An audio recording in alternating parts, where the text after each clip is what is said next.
Shalom, salam jumpa dalam program Suara Kebenaran Klasis Kota Kupang Timur. Marilah sebelum kita mengawali, membaca dan merenungkan firman Tuhan, mari kita mohon pimpinan Tuhan, mari kita berdoa. Tuhan Allah Bapa kami yang maha baik, terima kasih Tuhan, Tuhan memimpin dan menyertai langkah kami. Sebentar kami akan membaca dan merenungkan firman-Mu Tuhan. Tuhan pimpin sertai apa yang keluar dari mulut bibir hamba-Mu adalah firman yang Tuhan kehendaki atas hidup dan kehidupan kami. Berfirmanlah kepada kami ya Tuhan, karena kami telah siap untuk mendengar. Amin. Bacaan kita hari ini terambil dari Markus pasal 5 ayat 25 sampai 34. Saya akan bacakan. Adalah di situ seorang perempuan yang sudah 12 tahun lamanya menderita pendarahan. Ia telah berulang-ulang diobati oleh berbagai tabib sehingga telah ditabiskannya semua yang ada padanya, namun sama sekali tidak ada faedahnya. Malah sebaliknya, keadaannya semakin memburuk. Dia sudah mendengar berita-berita tentang Yesus, maka di tengah-tengah orang banyak itu ia mendekati Yesus dari belakang dan menjamah jubahnya. Sebab katanya, asalku jamah saja jubahnya, aku akan sembuh. Seketika itu juga berhentilah pendarahannya dan ia merasa bahwa badannya sudah sembuh dari penyakitnya. Pada ketika itu juga Yesus mengetahui bahwa ada tenaga yang keluar dari dirinya, lalu ia berpaling di tengah orang banyak dan bertanya, "Siapa yang menjamah jubahku?" Murid-muridnya menjawab, "Engkau melihat banyak bagaimana orang-orang ini berdesak-desakan dekatmu, dan engkau bertanya, siapa yang menjamah aku?" Lalu ia memandang sekelilingnya untuk melihat siapa yang telah melakukan itu. Perempuan itu yang menjadi takut dan gemetar ketika mengetahui apa yang telah terjadi atas dirinya tampil dan tersungkur di depan Yesus, dan dengan tulus memberitahukan segala sesuatu kepadanya. Maka katanya kepada perempuan itu, "Hai anakku, imanmu telah menyelamatkan engkau.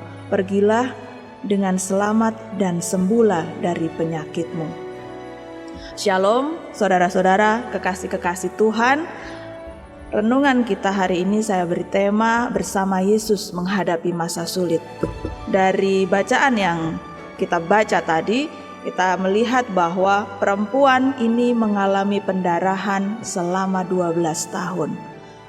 Jadi kita bisa lihat kembali dalam ayat 26, ia telah berulang kali diobati oleh berbagai tabib. Artinya dia bukan diam-diam saja, tetapi dia sudah melakukan banyak cara. Mungkin kalau orang sekarang pakai modern, pakai tradisional, apa saja dia lakukan, tapi sama sekali tidak ada manfaatnya, sama sekali tidak ada faedahnya.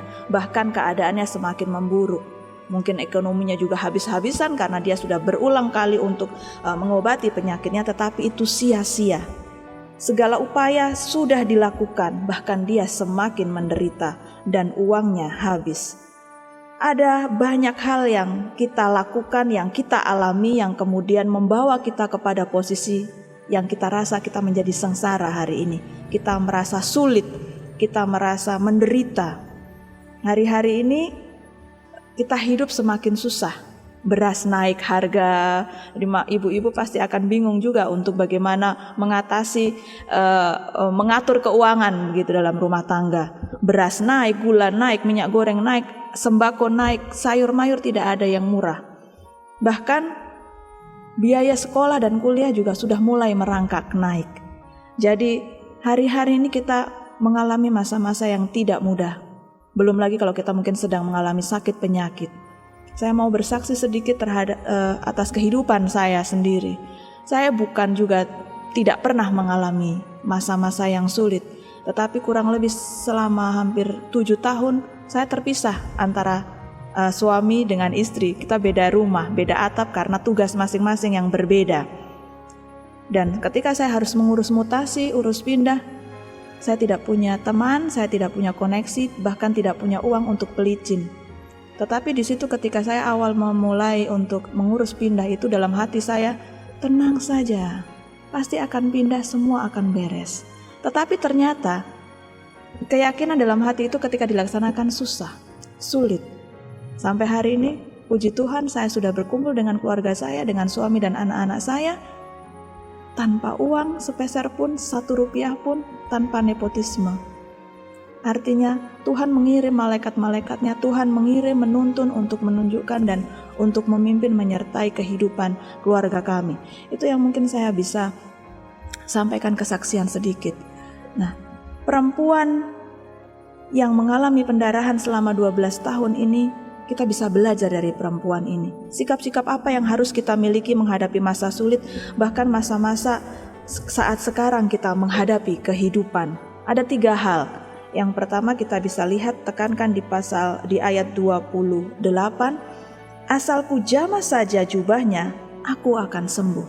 Kepercayaan yang sangat besar, yang luar biasa dari perempuan itu, bahwa dia tidak perlu ngobrol, berbicara dengan Tuhan, tapi cukup menjamah jubahnya saja, maka dia yakin dia akan sembuh. Wanita ini, perempuan ini mempunyai iman, mempunyai keyakinan yang sangat besar.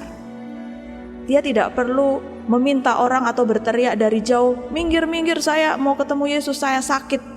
Dia tidak minta dikhususkan, dia tidak minta perhatian yang lebih. Bahkan dia rela berdesak-desakan, berhimpit-himpitan untuk sampai memegang jubah Yesus, yang letaknya juga pasti bukan di atas, di bawah, juntayan yang paling bawah. Dia tidak minta dikhususkan, dia hanya punya satu, dia punya percaya. Kepercayaan inilah yang dimiliki oleh perempuan ini mempunyai tingkatan yang tinggi. Ada 3 tingkatan iman dalam terkait dengan kepercayaan. Yang pertama adalah percaya walaupun tidak melihat, seperti yang dilakukan oleh perempuan ini. Perempuan yang mengalami pendarahan selama 12 tahun. Dia percaya Yesus akan menyembuhkan dia. Kepercayaan yang kedua adalah percaya kalau sudah melihat. Ini iman percaya yang dimiliki oleh Thomas. Jadi kalau Thomas sudah melihat bekas paku salib di tangan Yesus, maka dia percaya bahwa Yesus sudah bangkit. Percaya kalau sudah melihat. Yang ketiga adalah tidak percaya walaupun benar-benar telah melihat. Ini seperti yang dicontohkan kisah dari para rasul, kisah para rasul 12 tentang Petrus yang dilepaskan dari penjara.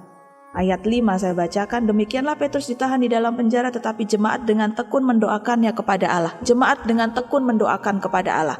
Ketika Tuhan menuntun untuk kemudian Petrus keluar dari penjara, kemudian dia pergi ke rumah Maria, ibu Yohanes yang disebut Markus, karena banyak orang yang berkumpul di situ. Dia mengetuk pintu, ketika Rode mendengar suaranya dan berteriak. Dia belum membuka, tapi dia sudah mendengar suara Petrus dan dia masuk kembali dan menyampaikan kepada jemaat yang lain bahwa Petrus ada di depan. Orang-orang menyampaikan, merespon apa terhadap Rode? Kamu mengigau. Kalau bahasa sekarang mungkin ini orang mimpi atau orang lain mabuk mungkin. Begitu. Jadi bahkan tidak percaya walaupun sudah melihat. Nah, ketika dibuka pintunya, kemudian mereka berteriak bahwa itu bukan Petrus juga, itu mungkin malaikatnya. Jadi ada 3 tingkatan, percaya walaupun tidak melihat, percaya kalau sudah melihat, tidak percaya walaupun benar-benar melihat. Sampai hari ini kita hidup, saudara semua, ibu bapak, hari ini Tuhan memberkati dengan nafas hidup yang luar biasa, oksigen udara yang gratis, bahkan kita diberikan kesehatan. Kalau kita dalam kondisi fisik yang hari ini sehat, Tuhan memberikan semuanya itu dengan gratis. Kita rasa itu mungkin hal yang biasa ya. Oh biasa. Coba kalau kita ingat masa COVID yang lalu, beli oksigen itu juga lumayan. Dan itu harus antri juga. Belum tentu dapat. Jadi ada hal-hal yang kecil yang sampai membawa kita pada hari ini, itu adalah bentuk cinta kasih Tuhan terhadap kita. Hal yang kedua yang kita bisa pelajari dari perempuan ini adalah, kita bisa lihat dari ayat 27. Perempuan ini mendekati Yesus dari belakang, kemudian dia menjamah Tuhan. Mendekati dari belakang, artinya dia tidak duduk diam di pinggir jalan menunggu Yesus datang untuk menghampiri dia, tapi dia yang menghampiri Yesus. Wanita ini berinisiatif, dia aktif bergerak, dia aktif mencari Yesus. Bukan dia hanya berdoa saja, tetapi dia juga berusaha. Dia berdoa dan dia juga berusaha. Dia tidak menunggu, dia tidak diam-diam. Walaupun banyak orang, wanita yang sakit ini pendarahan. Jadi kalau teman-teman perempuan, teman-teman wanita yang mengalami haid, menstruasi, kita 1 minggu itu sudah setengah mati ya, marah-marah secara emosional, badan itu sakit semua, perut sakit.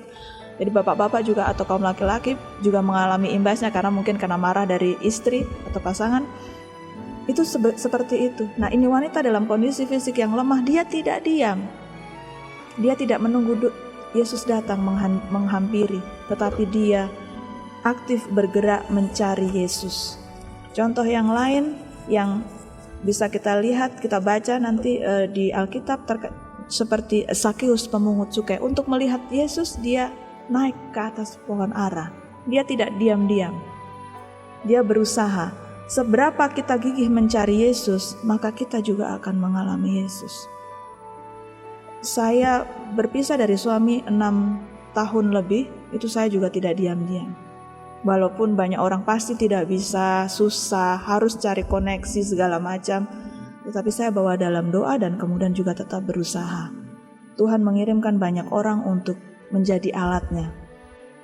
Kita tidak menyerah, kita gigih untuk berusaha, kita mengalami Yesus, kita bahkan memaksa diri kita untuk bertemu dengan Dia. Contoh, bangun pagi, kalau kita bangun pagi dari tidur malam, kita masih mengantuk, berapa banyak dari kita yang dalam tanda kutip memaksa diri kita untuk berdoa pagi. Ya, saya pernah dalam masa-masa itu juga sampai hari ini juga masa mengantuk itu, kalau kita mau berdoa susah setengah mati. Tetapi kita memaksa kedagingan kita yang lemah ini untuk tetap berkomunikasi, untuk mencari Tuhan. Hal yang terakhir, hal yang ketiga, ayat 30 sampai ayat 31. Siapa yang menjamah jubahku? Tuhan Yesus bertanya kepada murid-muridnya. Murid-murid menjawab, engkau melihat bagaimana orang-orang ini berdesak-desakan dan engkau bertanya siapa yang menjamah aku. Ini kalau kata murid ini, kalau kita mungkin seangkatan dengan kawan kita, lu gila kok mangkali, ini banyak orang begini, ini masih tanya siapa yang colek-colek atau yang pegang. Kan tidak mungkin bisa lihat. Tetapi murid ini kita melihat dari sini bahwa walaupun murid-murid Tuhan Yesus yang sehari-hari bertemu dengan Tuhan Yesus dari buka mata sampai tutup mata waktu sebelum tidur, ternyata tidak mengenal Tuhan Yesus juga. Banyak kita yang mungkin hari-hari di gereja, secara jarak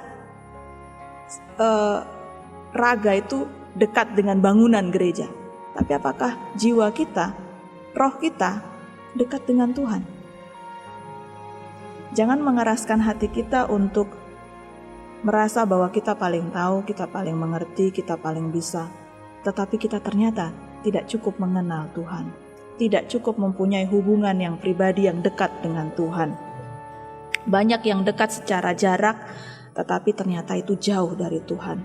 Saya mengajak kita semua, apapun masalahmu, jamahlah Tuhan. Seperti perempuan ini menjamah Tuhan Yesus dengan kerinduan, dengan sepenuh hati, bukan hanya gara-gara masa sulit, tetapi setiap hari kita masa suka kok, masa duka.